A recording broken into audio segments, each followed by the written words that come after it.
als Nikki Hansen had ze dus gezegd, of toegezegd dat ze dus wat voor Nikki wilde worden. En ik heb dus mij voorgesteld als voorzitter van de NTC en toen heeft ze gezegd van doe een aanvraag. En dan hoor je van ons die aanvraag is niet gedaan. En op een gegeven moment werd ik gebeld. Ik zeg van werd mij gevraagd van welke lampen wij hebben en hoeveel. Dus toen heb ik met de stelling opgegeven en dat is toen besteld. En nu is de dag dat die lampen worden geïnstalleerd. Wanneer worden de lampen geïnstalleerd? Dus kijk, er moeten berekeningen worden gemaakt. Want ik vermoed dat we om uitbreiding van de capaciteit we hebben waarschijnlijk uitbreiding van de capaciteit nodig. Dat moeten we even berekenen.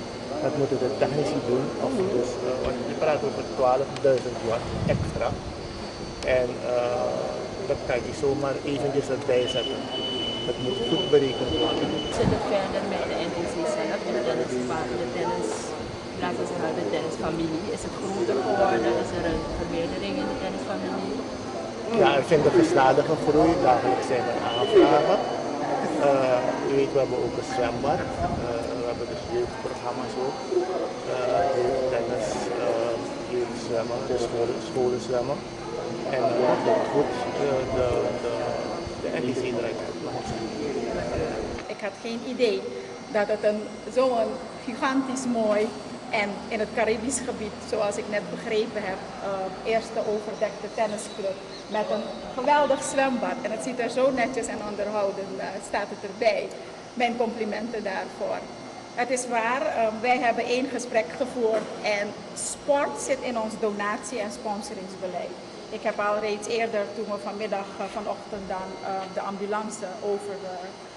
ambulanceoverdracht hadden aan het streekziekenhuis, benadrukt dat het sponsorsbeleid, het sponsoring- en donatiebeleid van IAMGO kent een aantal criteria. We toetsen alle verzoeken kritisch. En sport, we hebben natuurlijk heel veel sportevenementen, sportverzoeken, donaties. Je kunt een hele rij van verzoeken erbij voorstellen die te maken hebben met sport. Maar toen sport en jeugd tezamen kwamen en mij uitgelegd werd dat tennisclub en dus ook zwemgelegenheid opengesteld wordt voor de jeugd van Nikeri, was dat meteen 2 vliegen in 1 klap. Jeugd ondersteunen. Voor ons is dat dus, betekent dat educatieondersteuning en sportondersteuning. Wat kan mooier zijn dan zo'n initiatief ondersteunen? Zeker als we weten, en corrigeert u mij voorzitter, dat de lampen bijna 75 jaar oud zijn. Nou, min of meer.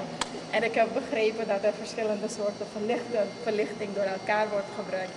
Dus ik hoop met de overdracht van IAMGO, van 8 complete lichtbakken, lampen noemt u het, dat we inderdaad het licht beter laten schijnen hier in Nikeri voor NTC, voor de jeugd en voor de sportliefhebbers en niet te vergeten voor de tennisliefhebbers.